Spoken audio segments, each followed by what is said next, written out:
and welcome to the Sisters for Fitness Wellness Show. I'm Stephanie Gaines-Bryant.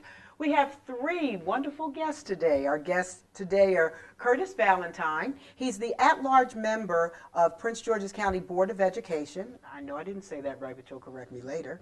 We've got Adam Forschner. He is a school teacher for the DC school system, and you are also a father, and we're talking about fatherhood today, by the way. We're also talking to Stan Richards, who is an author, and Father Curtis as well as a father. So we've got three fathers in the room today, and we're talking about the necessity of fathers in the lives of their children. Welcome, gentlemen. Thank you for having me. Thank you very much. I want to take a minute to talk to each and every one of you. Take a minute to tell me who you are and tell me about your family. And we're going to start off with Curtis. Hello, Curtis Valentine. I'm an at-large member of the Prince George's County Board of Education. We're the 17th largest school system in the country. As a board member, I really champion teacher quality and parental engagement, particularly as chair of the Parent, Family, and Community Engagement Committee. I'm a former educator in the system. I taught 8th grade language arts at Oxon Hill Middle School.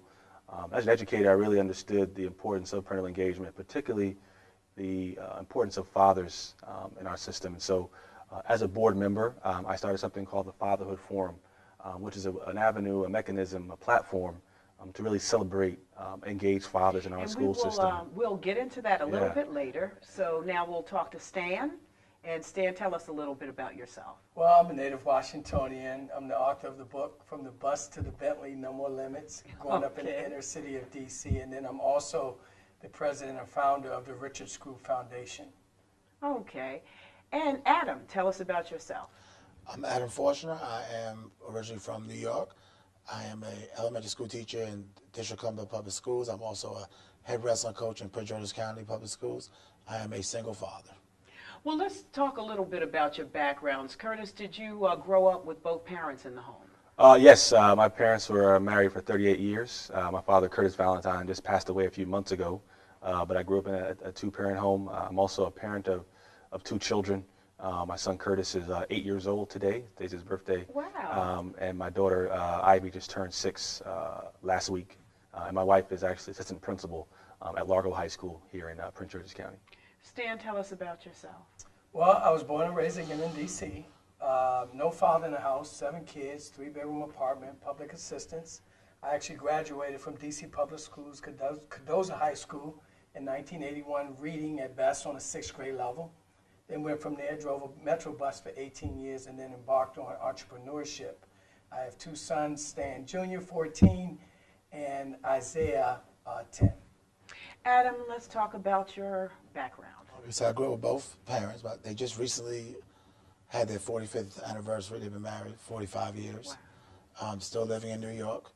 I am a single father. I've been with me and my son since he's been 5 years old. He is 17 years old now.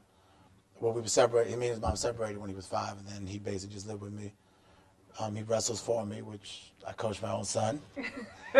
Which is a good thing, coaching him in sports as well as coaching him in life. So as you can see, we've got a diverse group of gentlemen here today. Adam, you're of Hungarian descent, but you are raising an African-American son. Yes. And you have 2 sons. Yes. And you have 1 son. Yes. What do you think, let's start off with Adam, what do you think is the importance, even as a school teacher, of having that male role model in the home? Especially, I'm sure you all are familiar with the statistics and the fact that so many of our sons end up in the criminal justice system before the age of 30. So what do you think is the importance of you not only teaching your son on the mat, but teaching your son about life, being in his life? All right, so my son is well behaved, don't have any problems with him. He has a very high GPA, and I feel like just instill in him what's right and wrong. You know, and being a teacher, I see a lot of times where young boys are with their mom and they don't have a father in the picture. So as even being a teacher or a wrestling coach, I kind of take that role and try to help them. The importance is that we just show them how to live right from wrong, because sometimes a woman's outlook on life is a little bit different than a man's outlook. And I think we just need to guide them a way a man would do it. Sounds good. Awesome. What about you, Stan? Well, you know, growing up in the inner city with no father, you know, I stress to my sons all the time the importance of discipline. Even though I wasn't a bad kid growing up, I lacked discipline. I always showed up late and left early. And I played that game really good. So I stress to them that it's very important to be disciplined in their life. And I think that this day and time is so crucial because our boys really need their fathers in their life to exercise the fact of being disciplined. My 14-year-old is very smart, but he's kind of like me. He wanted to take the shortcut, you know, to life. And I tell him all the time, it catches up with you at the end of the day when you get out into society. What do you think the key is to raising successful boys? Well, I think it's being present. You know, I think being present is half the battle. I mean, children will, sons particularly, will watch their fathers. They may not listen to everything you say, but they will watch your mannerisms. They'll watch how you conduct yourself. So for many fathers who are not involved with their children, my first piece of advice is really, you know, just be present, be there, and then when you're there, be engaged, be a good listener. You know, your children will show you how they want to be played with. You know, whether they're more likely to want to be more engaged with you or sort of hands off, and sort of let their children lead the way. I think the impact is clear on statistics around education, academic performance, but also just on life. I think what I see, what we need more of is men supporting young men in their dreams, supporting them and saying, you know, you want to be a doctor, how can I help you become a doctor? You want to be a lawyer, how can I help you become a lawyer? And speak life into their dreams. Don't question them. Don't say, well, I wasn't able to do it, so you can't either. Just understand that there's it's limitless. And so I think about my father, my parents didn't go to college. My sister, at a very early age, wanted to go to Princeton University in New Jersey. Ivy League school, she saw it on Cosby Show, you know, saw one of the, you know, and my father went out and bought her a Princeton t-shirt. He nurtured that dream in her. He put the vision in He had front never, of her. you know, he had never been to college. No one ever told him he could go to Princeton, but he had two options. He could have told my sister, no one in your family's ever going to Princeton. We can afford to send you to Princeton. You know, you need to set your limits, your goals a little lower. No, he supported those and did everything he could to do that. And I think that's what we need to do as fathers. When your children tell us they want to do something, do everything you can to make sure that that comes true. Adam, you're dealing with some special challenges with your son. He has a rare disorder. Can you tell us a little bit about that? Sure. So between his 8th and 9th grade year, he was all of a sudden sleeping all the time, falling out. He was gaining tons of weight, couldn't do anything. He was sleeping almost 24 hours a day. 20 hours a day, I'm sorry, 20 out of 24 hours a day. I took him to his regular doctor. I took him to Children's, took him to NIH. I took him everywhere.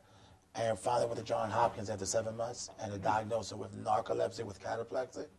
So narcolepsy is a sleep disorder where it's hard to stay awake. Cataplexy is muscle weakness you get, so when you go to sleep and you go limp, it happens when he was awake on any kind of emotional change. So he was falling out. It was rough for both of us. I felt like 3 years of my life passed watching him go through it. He would have sleep paralysis, so he would be paralyzed, calling my name to pick him up because he couldn't move. He would have hallucinations in the evening that people were killing him. I would have to jump out of bed and see if he's okay. So now he's on medicine. He got up to, he was 150, went all the way up to 230 pounds, right? So his freshman year in wrestling, we thought he was going to be a 152 starter. He's now a 220-pound starter, right? But that's good news, though, right? Right. Well, he benched only like 100 pounds because he was small. So he didn't do well his freshman year. It was 15 and 15. He said, I'm not going to let it be me. Went to the weight room, right? And I was helping him through it all. Got his bench up to almost 200 pounds. He went 31 and 10 to state qualifier as a sophomore. Then he told me he does not want to be fat. He had 18% body fat weigh-ins as a sophomore. He went to the weight room all summer long, running, watching what he ate, changed his diet. Now he's 195 pounds with 8% body fat. Wow, that's awesome. And you guys did it together. Yes, and I feel like without me, it would have been difficult for him. And there was an article written in the paper about him, and he told the person, my dad kept on telling me, you're gaining weight, and I kept on telling him, no, I'm not. And then we went to the doctor, and the scale said 230 pounds. And he was like, the scale must be broken. And then he went and looked in a mirror, and he was like, oh my gosh, I'm 230 pounds. Wow. Stan, tell us, what made you decide to write this book? Was it your story that included? Absolutely. I think that it was much needed. And one of the things for me, I have a nonprofit, the Richards Group Foundation, and one of the things that I'm doing is I'm going back into the inner city of D.C. in Prince George's County, and I'm pouring back into a lot of at-risk kids. What I found is that a lot of our kids want to know that it's possible, and they want us to meet them where they are. And I share my story with them that I was that kid that didn't have a father, that graduated, couldn't read, that was on drugs in the 80s, and drove a bus for 18 years. And I decided at 44 years old, I read my first book at 44 years old, and by 47, I was a published author. That you can, at any time, you can change your life, and you can have anything you want if you don't make excuses about your past and where you come from. So, I get a lot of value out of going back and pouring back into a lot of at-risk kids. So was there a particular incident that happened in your life that caused you to make that turnaround? Well, it was a lot. It was my mom, actually. I mean, from the time I was a young boy growing up, I seen people struggle, and then I seen people thrive, and I wondered, I thought, growing up in the inner city, that I was cursed because I was black and all black people were poor. And then I talk about it in my book, I used to sneak on the back door of a bus and go downtown, and I seen all these people that looked like they were rich. So 3 miles away from where I lived, there was people that looked like they were living large, and then I would go back to, to struggle. And I always watched people, and I was blessed enough to have enough wisdom to see and hear and grab on to people like Curtis and Adam and follow these type of people, and was able to grow from there. And then in turn, now I'm able to pour that back into my sons, that you have to take responsibility for your life, but you can be doing half anything you want. Now, Curtis, you are involved with several initiatives in the county that deal with parenting. Tell us a little bit about that. Well, I mentioned earlier the Fatherhood Forum, and it's really an avenue to bring together particularly men who are fathers in our system, to show them strong examples of fathers. And so we honored Adam recently. He's one of 150 so fathers that we honored. And so when I think about how to make change, I think oftentimes people say, let's punish those who are doing wrong. I'll show you, what you shouldn't do, and then you figure out what you should do. That's one, concept.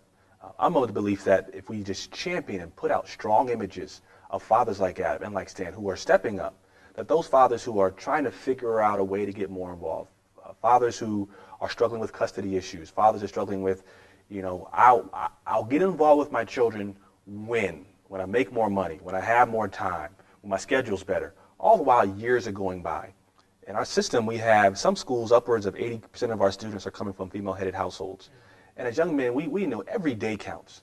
Every day is an opportunity for a man to speak life again, to speak courage, to speak truth to another young man. Every day you miss out waiting for the right money and all those things takes away. And so the Fatherhood Forum is really a way to say, we're going to hold up those guys who are doing really well, see them for who they are, understand their stories, that it's not pretty, it's not, the most amazing situation, but they're doing a lot. And they're just like you. A lot of them didn't go to college, they may not have PhDs, they're just men who are doing good work. And so we celebrate them, we share information about different parenting techniques, we try to share information about, discounts on ways to take your kids to the movies or to the museum or to a baseball game. Just make it a little bit easier to get more involved. And, so the first year we started off, we had about 45 fathers who were honored. The second year we had over 190. And so the goal is to really get, and this year over 150, the goal is to get every school, all 211 of our schools, to have a father. And for that father to go back to that school and to start their own fatherhood forum in that school. So when you're organizing fathers, a very community organizer background. My background is working with the Obama campaign as a community organizer. And so can we take that method and say every school having an Adam saying, I'm going to bring every father at Parkdale High School together, and let's talk about how we just talk about what it means to be a father. How are you parenting with social media? Do your children have cell phones? Are you friends with your child on Facebook? How do you talk to your children on the weekends? Where are you going for summer camp? Let's talk about these things, because we don't have to recreate the wheel. We just have to be more mindful of how we interact with one another, and the Fatherhood Forum is a way to do that. Adam, you groom a lot of boys through the wrestling. What have you seen over the years. I'm sure a lot of the boys, a lot of times, are working things out on the mat, things that are going on Right. at home, going on in their lives. They're working it out on the mat, but that's better than working it out in the streets. How do you start grooming these boys into men? Well, the first thing is they have to trust you, right? They have to show that you actually care. So I know you've seen me all over the place in summer times, even yesterday. Yes. I had 5 kids with me yesterday. I take them all over the place, and I show them I'm a role model for them. I don't drink, I don't smoke, I don't do any of that stuff. We talk about everything. Girls, grades, everything on the trip. You know, yesterday was an hour drive, so an hour, not there because they're all sleeping, but on the way back after the matches, we talk about everything. It's my own personal time. I put them in my car. We wrestle for High Five Wrestling Club. It's not through the schools, but they trust me. So once they trust me, right, and they listen to what I have to say, they're going to follow my lead. Let's get good grades. Let's go into college. I had, over the last 4 years, I've had 19 seniors that with me for more than a year. I can't, first year seniors are hard to try to help as much. 17 of them went to college. Wonderful. Now, maybe not wrestling per se, which I don't care if you're there for wrestling or not. I have 4 that are wrestling now, but the rest of them are in school. And I've taken kids on recruit trips when their parents couldn't. Powerful. That's, That's that's very good. That's why I'm there. Parker High School has won counties 5 years in a row. We've been very successful on the mat, right? We've sent 25 to states over the last 5 years. You know, we've placed about 7 of them. We're very successful. But that's not how I count my being successful. I count with the kids I have in college. Awesome. Awesome, awesome. Stan, what do you think is the future? How can we help kids move towards a brighter future with more college grads, more people doing the things like we got to pass it on? What do you think the key is to doing that? And you mentioned earlier going back and giving back, reaching back from where you came from. Well, you know, I think the key is meeting them where they are, you know, and I've learned as a dad to be a better listener, you know, and listen to my boys and let them really express themselves versus trying to make them go left or right. And I think that, you know, when we meet them where they are, and they, like Adam said, they begin to open up and themselves to you, okay, then you can begin to pour back into them and talk to them about what is it that they really want out of life, you know. And, you know, for me, I've never been to college, you know, so I talk a lot about entrepreneurship. I talk about being a business owner, or what is it that you inspire to do after college, you know, because, you know, I do believe education is great, but I don't believe it's enough. I think that we need to develop more entrepreneurs, and as we develop more entrepreneurs, we can create more time for our kids. So I take my kids to school and I pick them up every day, so I'm in their life all the time. And then once we can do that, we can begin to make a change in our household, in our family, and then the community. Because, you know, everybody's on this treadmill and nobody have time. Exactly. And I truly believe that again, you know, we have to teach our kids, of course, to go to school and be educated, but teach them more about how to create jobs versus just going to work a job. Another thing that's important, and I may be throwing myself under the bus, is making sure that you're good role models for your daughters as well, because they're going to choose somebody like Dad. You know, so what do you think is the key to making sure that you treat your woman well so that your daughter sees a positive role model? And you're the only one with a daughter, so I guess. That's absolutely true. I mean, my daughter's, again, she watches everything I do, how my wife and I interact, whether I show my wife affection, whether my wife and I are having a disagreement. And the children respond to that. They're watching, you know, where my hands go, what am I doing, the tone I take with my wife. And so that is very important. It's also important that I show her how she should be treated, open the door for her, you know, helping her out, showing her love, showing her affection. She's only 6 years old, but I think they see everything. She's everything. And so same thing when I'm in school with her, you know, when I go to pick her up from school or drop her off, or even now before I came here, I was at her school. So even in front of her friends, I hug her, kiss her on the cheek. I love you very much. So she does not have to look anywhere else outside of her home for love, which unfortunately a lot of our young ladies have to do. Again, my experience as a middle school teacher, there's always a push. There's always this, this idea that we need more black men as teachers because they need to support black boys. Yes. Same time, a lot of our young girls need positive, examples of black men as well. And a lot of the experiences I had as a teacher with some of the young girls, particularly 8th grade girls, started off with a lot of distrust. And so their experience with men were as their mom's boyfriends, as stepdads, or fathers who were not around. Again, because a lot of them were coming from single-parent homes, just them and their mother.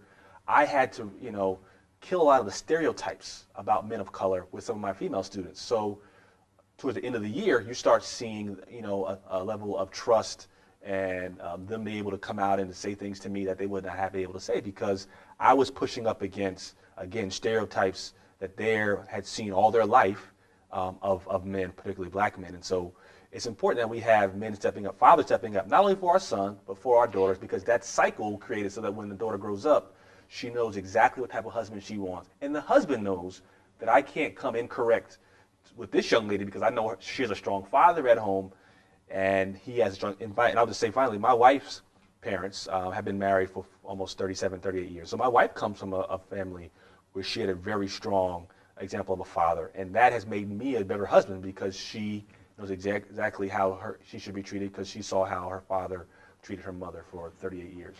Adam, as a single father, how are you teaching, it's Nathaniel, Yes. how to treat women? It's difficult. It's definitely difficult because of his, I guess, resentment for his relationship. Right now, he has a strong relationship with his mom. She does now live in D.C., so he does see her probably every couple of weeks, but he does see her.